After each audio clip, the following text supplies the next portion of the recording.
On today's Locked On Twins, the Twins made a trade over the weekend. So while you were watching the Super Bowl, the Twins front office was hard at work, or at least they shipped Nick Gordon to the Marlins. So we're going to have a full breakdown of that, of the new TV deal, and then a few other bits of news and notes before we get out of here. It's a jam-packed show, and we're glad you're with us. This is Locked On Twins. You are Locked On Twins, your daily Minnesota Twins podcast. Part of the Locked On Podcast Network, your team every day.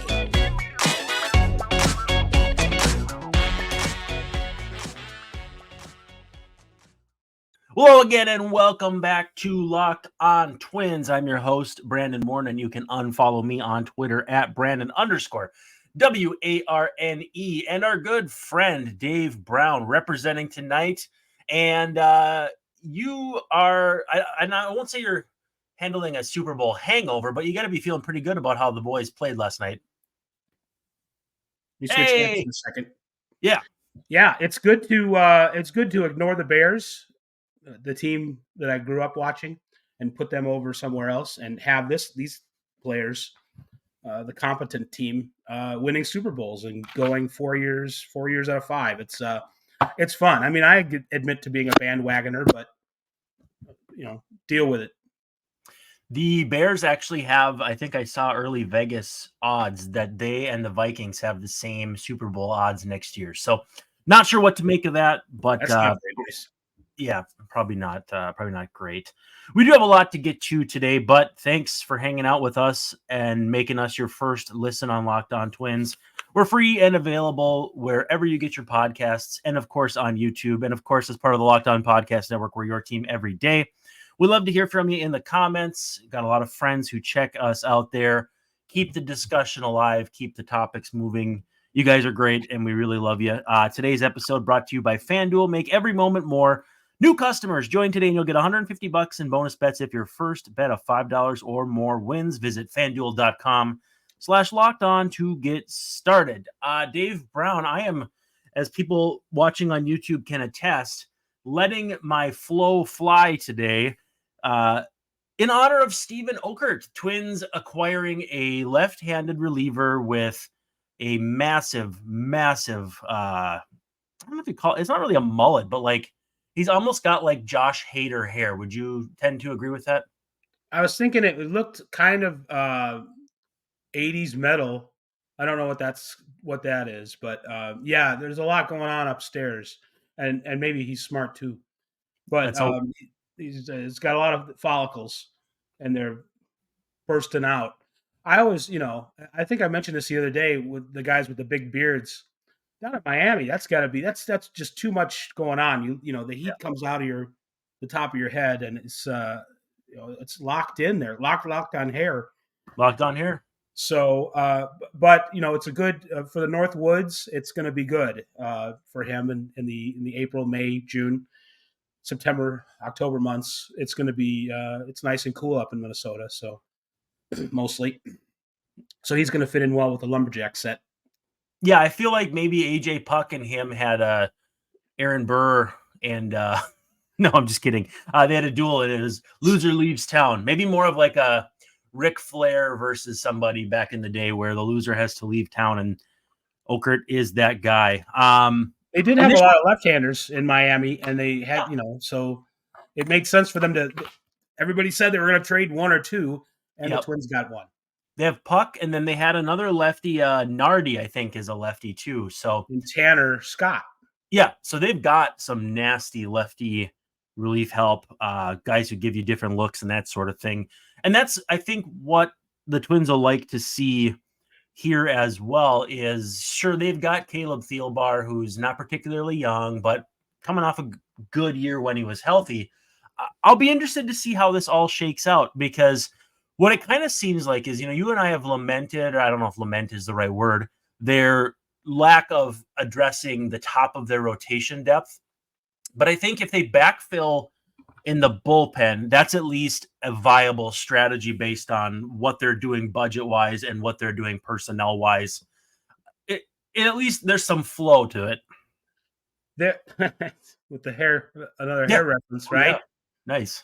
They are, as I think I mentioned in my Excess Twins screed. Go check it out, people.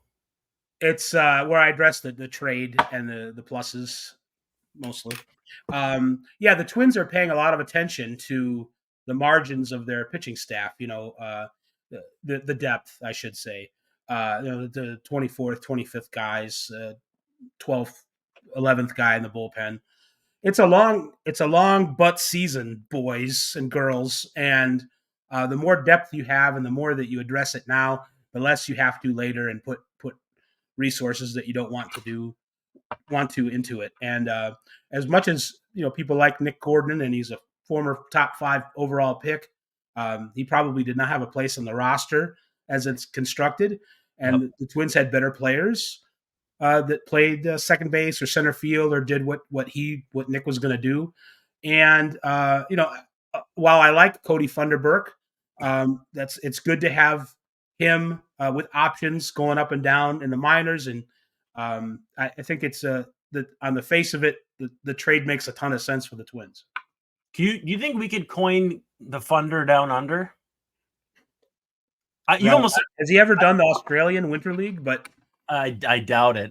That's more of a oh man, he would kill me if I didn't remember his name. But the Twins, Todd Van Steensel, the Twins had, who was from Australia, so maybe he can hook him up. But Funder down under of Australia. Yeah, basically, yeah. I liked your point about the margins, or like the filling in the gaps.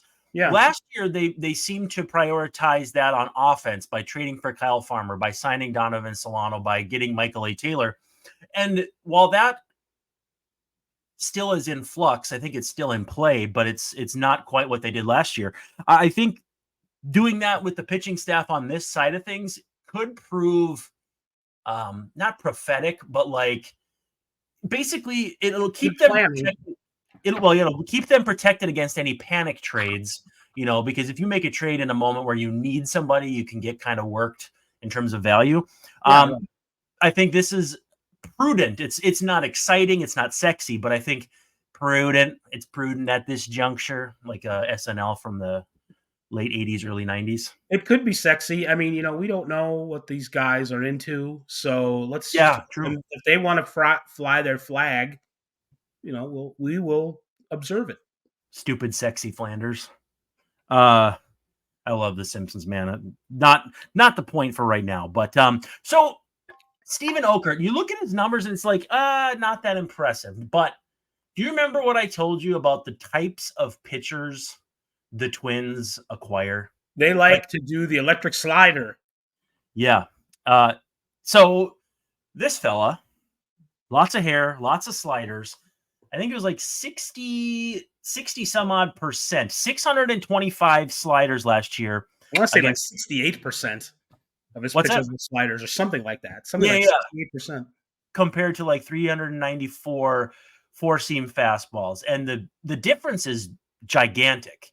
The pitch value for his slider was plus 8.6 runs, and for the four-seam fastball was minus 7.6 runs. For his career, the slider is plus 25.9 runs.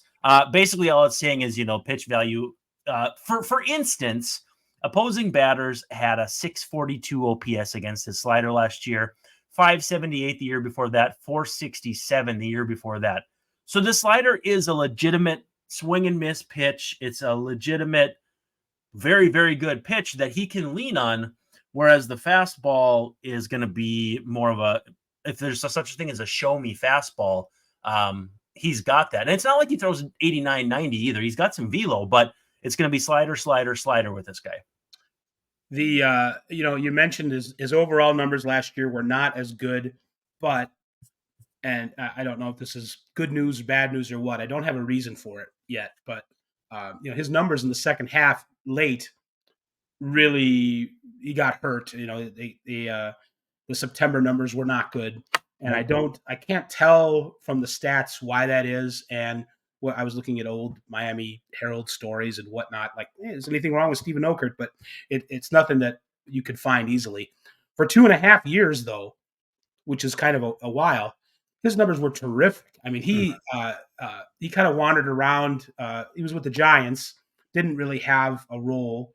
But the Marlins saw something, and for 2.5 years, maybe a little bit more, he was excellent. I mean, he was one of the better left-handed relief pitchers in the league.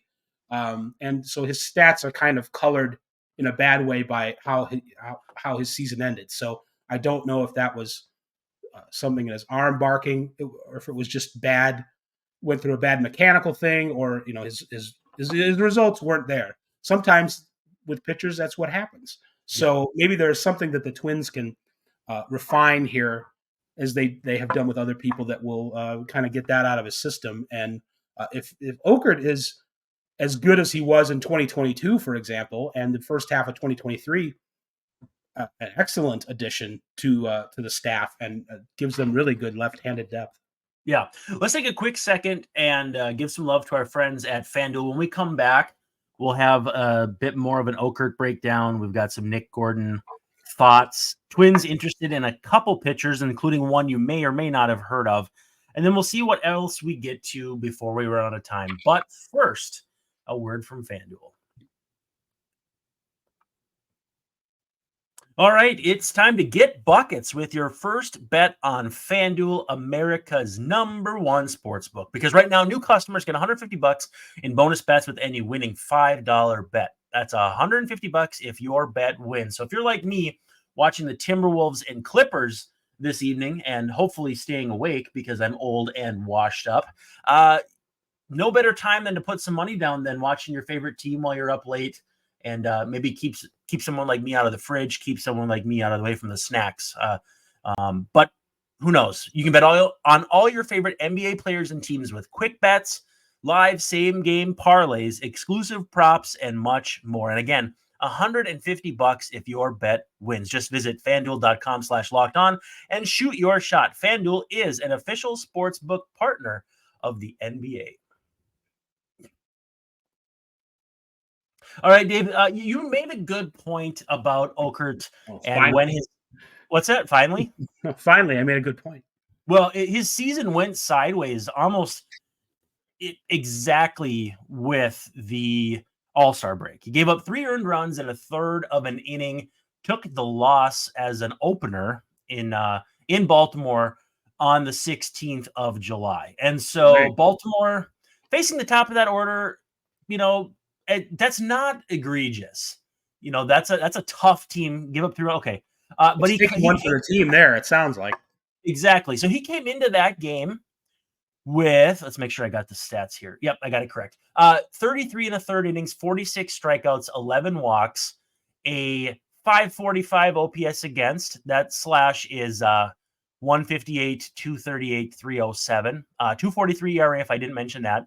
That comes out to, I think, 12.4 strikeouts per 9, a swinging strike rate of 15%. That's my long, running around the house way of saying he was pretty stinking good for that first stretch. Now, let's take a look now after that outing. He followed it up with a blown save 2 days later. Now, granted, it was a blown hold / save. Somebody else's runs. Somebody else's, yeah. So he, from July 16th to the end of the season, his ERA swells up to 4.45. He had a 7.11 ERA. Opposing batter / 308, 387, 558 against him. Swinging strikes cratered to 11%. 370 BABIP, 27 strikeouts in 25 and a third innings with 13 walks and 5 home runs. He had allowed 4 home runs in the previous 33 and change. So it, to me, seems as though, either the elbow maybe starts barking, maybe you drop it on the slider and it doesn't get as much bite, or any number of things that this is what you employ a pitching coach, analytics people for, and that sort of thing. It's not unreasonable to think that there's a pretty good pitcher still in there, and the Twins want to find out. And even if it's not something like a physical issue, this just happens. It is basically impossible to go through even good players, good pitchers, to go through seasons unscathed without downsides. I like the definitely what he's accomplished, and I like the possibility of what they're adding here. So it's pretty good news. Okay. I want to read from the top down. This is my perception of the Twins bullpen. Mm-hmm. Stop me with where you think he will slot if you were in charge, if you ruled the world. Juan Duran, you still with me here? Yeah. Griffin Jacks. Uh-huh. Brock Stewart. Yeah. Caleb Thielbar. Justin Topa. Yeah. Jay Jackson. Thunder Down Under. Yeah. Yeah. So I would go between Thunder Down Under and Jackson. Is that about where you'd be too? Where we're putting the new guy?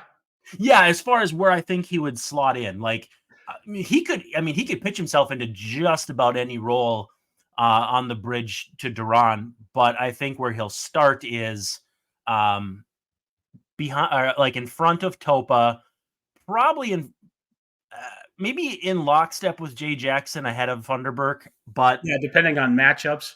Oh, and then Stelmon if he's healthy. There's another guy. Stelmon yeah. I'm not sure exactly where he's going to slot in with Jackson versus Stelmon. The first, late in the game, I think Thielbar is the first lefty they go to, but in a game where we're talking like the sixth inning, I think right now sixth inning is probably sixth, seventh inning where they have some lefties coming up is where you're going to see him, where you're going to see Okert. So, and the major league teams they're more used to leaving them out there against right-handed batters is not ideal, but that's why they pay the pitching coaches and Rocco the big bucks to figure out how to minimize the badness there. So, first lefty out of the bullpen, unless it's like the eighth inning. So, the one thing I like about him, and you kind of led me down this path, is handedness splits are not a huge deal with him over his career. So if you are a Fangraphs type, like I am, 299 weighted on base average against versus lefties, 298 against righties. If you are more of you have to do that. You can't. Right. You can't operate another way these days. Well, so the bigger issue is he'll give up some homers, and his command, it appears, against righties is a little more iffy. But with that said, I look at this bullpen and I get not giddy, not, I'm not like a little kid getting their first taste of sugar or anything, but like this is a bullpen where even on the day where your best guys are down, if you're a day game after a night game or a 4-game set and you're closing it out on a Thursday and your starter goes 4 innings, you're going to have guys coming out of the bullpen that, it's not like your failed starter or the guy that's out of options and you just need to kind of jam him in there. That probably would have been Jordan Balazovic if he hadn't been DFA'd. But we don't know yet if he'll clear or anything. We'll get that as soon as we can. But I think his family is listening, so we don't want to get ahead of ourselves. Up in Mississauga, Ontario. So I like the logic of acquiring a guy who doesn't have platoon splits, who has room to get back to where he was, and the acquisition cost, which we'll talk about here in our final segment, not that significantly high. To me, it seems like a prescient, prudent, prophetic move. All the P words I've used so far. Speaking of P words, Peter Pratt of Locked On Marlins has an episode too. He came out with an episode on Sunday evening because I don't know if the Super Bowl is not a big deal in the UK or not, but our good friend Peter had an episode too to check out. What did he say? I watched most of it. It was more along the lines of, I think he was pretty down on Okert, and they like the connection of, Nick Gordon, D Gordon. He can play a little bit everywhere.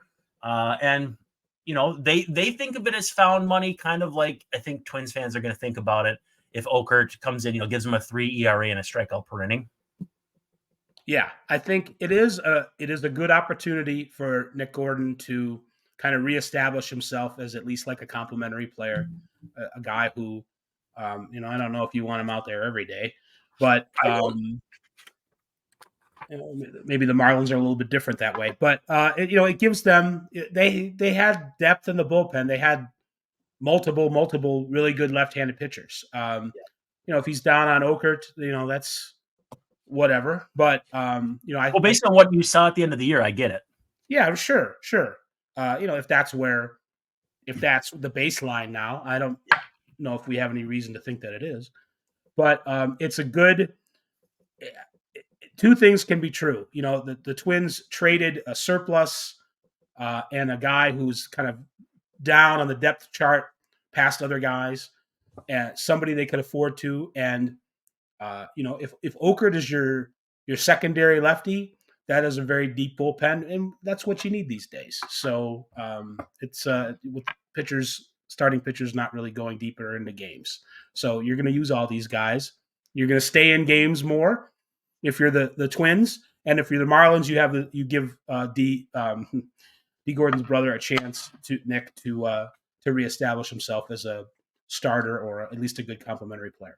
Right, and it doesn't apply to Okert necessarily, but Funderburk as a third lefty. I mean, that's a really good spot to be. That you're okay being in that spot. Let's take a quick second, talk about eBay Motors. We come back, we'll wrap it up with some Nick Gordon chatter. Twins interested in a couple of pitchers, and that doggone TV deal. We may have to table some of this for a later show, Dave. We got too much to talk about. But first, let's give some love to our friends at eBay Motors.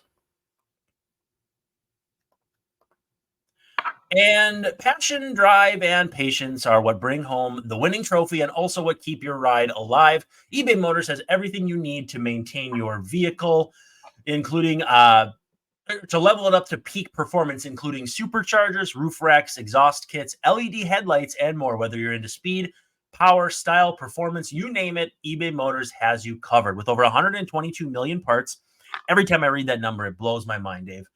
For your number one ride, you'll always find exactly what you're looking for. And with eBay's guaranteed fit, your part is guaranteed to fit your ride every time or your money back. So if you're fully loaded Toyota Tercel, like mine is lagging a little bit, this is the place to go. Because with eBay Motors, you're burning rubber, not cash. With all the parts you need at the prices you want, it's easy to turn your car into the MVP and bring home that win. Keep your ride alive at ebaymotors.com. Eligible items only, exclusions apply, and eBay's guaranteed fit is only available to United States customers. Imagine how big the garage is that has 122 million auto parts in it that the eBay robots go to get for people that order online. It's amazing. Over or under bigger than Jay Leno's? That's a great question. I don't think you can bet on that on FanDuel, though. I don't know. Yeah, I don't know. He's got to have a huge garage himself with all his automobiles and motorcycles. I lied. I don't have a fully loaded Toyota Tercel, but it's good to have dreams. It's good to want for more than you have. You got that window crank that you got to. Yeah. But anyway, Nick Gordon, we're going to have to be quick here. We got a lot to get to here in the last 10 minutes. I think Gordon, you were right. If we can edit on the fly as we record, I think talking about the TV deal, I mean, that could be a whole show. Yes. Well, maybe we'll do that tomorrow. Nick Gordon, though, getting traded. Did you see my tweet of the Walter White gif? I won. I see all your tweets, and I pronounce it GIF. But I'm sorry. No, I didn't. Or please remind me, I mean. Oh, so it was Twins have traded Nick Gordon. I think it was I don't know if it was the Robert Murray tweet or the John Heyman tweet or whatever. But it was I won because Nick Gordon's had me blocked for like 3 years on Twitter. What did you do? So here's the deal. When he came up, everybody wanted him to be so good. And I'm like, he's a little guy. Hope he doesn't get the bat knocked out of his hands, all that crap. And all the data is like, yeah, he could be okay, but he's not. He doesn't play defense particularly well. He doesn't run as well as his brother. He doesn't have a ton of power. He doesn't hit lefties. He doesn't there's so many he doesn't. He brings snacks. That's basically his skill. Is that what you're saying? Right. Not a lot of extra base pop, doesn't take walks.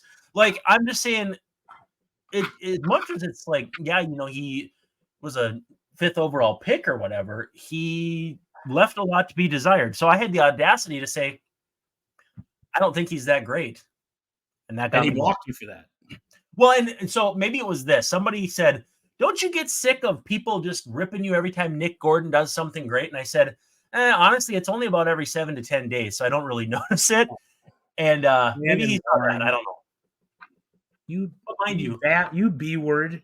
well, but mind you, this would have been. I'm pulling it up because I want to make sure that my story is entirely straight. This would have probably been at about early 2021. He had a 79 weighted runs created plus that year. He was a negative WAR player, negative 0.1. Right. And he was a nice player, decent player in 2022, but 2023, he started poorly and got hurt. I'm fine with him being someplace else. He's a career 250 hitter with a 293 on base. Someone who doesn't strike out much, 22.7%, never walks, 4.3%. There's just not a path here for the Twins to regret this trade. There just isn't. Right. Remember, was it last year or 2 years ago? It might have been 2 seasons ago when Buxton. What happened to Buxton? And he got hurt and had to go to the hospital. You need to be more specific. I know. Yeah. Sorry. I love Buck. So don't get me wrong. I'm not trying to razz him. I love Buck, but man, he's got such bad luck. There was something in Kansas City where people were really worried about him, and that wasn't Gordon that got hurt, was it? And Buxton went to him anyway. I talked to Nick Gordon about Buxton, and he comes off as a terrific teammate and somebody who's a good leader in that way, and a guy who pulls for other guys. And sometimes we can make too much of that, or sometimes it also gets lost in the shuffle. And I came off thinking that it would be great if this guy could be like an everyday player and make this stick, because he brings these other less tangible positives as a person to a clubhouse. So from that standpoint, it's probably a sad thing for a bunch of guys in the team that Gordon's gone, because I got the feeling that they found value in him in that way. But it's also one of those things where you also have to hit, and he didn't always do that, and he didn't really get a chance last year. But I don't know if 2 years ago is real Nick Gordon. We're going to get a chance to see this year. But his loss, there is a downside to this, and it will be felt in the clubhouse, and guys will be bummed. But I think there's other ways to engender good vibes, and but he's a guy that did that, and that's not nothing. He definitely puts off the energy of this guy's been in big league clubhouses for a long time. Sure, knows how things work and understands the mentality of the 6-month drag and being together in a confined space for that long. And so there's every reason to root for him in Miami and in his new chapter. Have you ever heard of the saying where a bird carries a grain of sand back and forth from the coast? It's some kind of story where that's how long eternity is, like a bird carrying sand from one coast to the other to move a whole beach. I don't know. Okay. Yeah, that sounds familiar. Yes. I feel like that's what the Twins and Marlins are doing, swapping teams is all right, 1 for 1, 2 for 1, whatever. But we're just hoping that Jesus is going to be in that next grain of sand. The Jesus lizard. Yeah. So I want to wrap with a couple things here. Twins showing interest not only in Noah Syndergaard and Michael Lorenzen, but a little nugget from our friend Darren Wolfson of Channel 5 saying the Twins also had eyes on Jake Odorizzi. I freaking love Jake Odorizzi, man. And if you're familiar with him, back to he had time with Kansas City, time with Milwaukee, time with the Twins, Rays, Rangers, Braves. Been all around. I've been everywhere, man. That's his kind of song. If the Twins are not going to do the number 2 starter thing, adding these guys, it's certainly not going to hurt anything. Spend some money. Yeah, I was thinking about this from the standpoint of what's the other shoe to drop, or what's the other side of the coin on addressing the pitching staff in the margins, like I said, and going out and getting people like Okert and Jay Jackson. Is that to do instead of the big Jordan Montgomery splash or the big trade, or I still think that when you say the Twins are interested in Syndergaard or Odorizzi, to me it sounds like that maybe it's just hope, but that is putting out a signal to the teams that they're negotiating with or the agents that they're negotiating with, and saying, yeah, yeah, we're interested in Jesus Luzardo, and we're interested in this guy or that guy, or making a trade. But these guys are out there too, and we can go out and get Jake Odorizzi and Noah, and we're fine. I think that's what it is, more than yes, the Twins are interested in adding those guys specifically. That's a leverage. It sounds like me, like, yeah, I know about Putin putting this pizza in my mouth. It's like it's kind of dumb joke, I would say. We got about a minute to go. I want to touch on one thing that's not Twins related, but is a big deal. The Athletic Today story, Britt Giroli, I think that's how you say her name. Jen Powell to become third woman to umpire MLB spring training games. Not just because you and I are both fathers, and this is near and dear to our hearts for that reason, but what a great development to see women getting involved on that side of the game. The first woman to do spring training games since '88 was that Pam Postema? I didn't get that far in the story, but Teresa Cox and Pam Postema. And then no, Teresa Cox and Pam Postema are the two that they talked about, and they both filed lawsuits of sex discrimination and harassment. So both Major League Baseball responded by not bringing any more women in for 30 years. So that tracks. I'm psyched about this though. Like, I want to see representation matters, and women are going to be represented in the highest level of umpiring. I'd like to think that I would feel that way even if I didn't have a 12-year-old girl who's a catcher. Yep, so exactly. I'm excited about the possibilities. Well, hey, we got to run. We had a great deal of time, great fun for us today. Thanks for hanging out. We'll come back on Tuesday. We'll talk about this TV deal because everybody's ticked. But until then, thanks for hanging out with Locked On Twins, and we'll see you tomorrow night.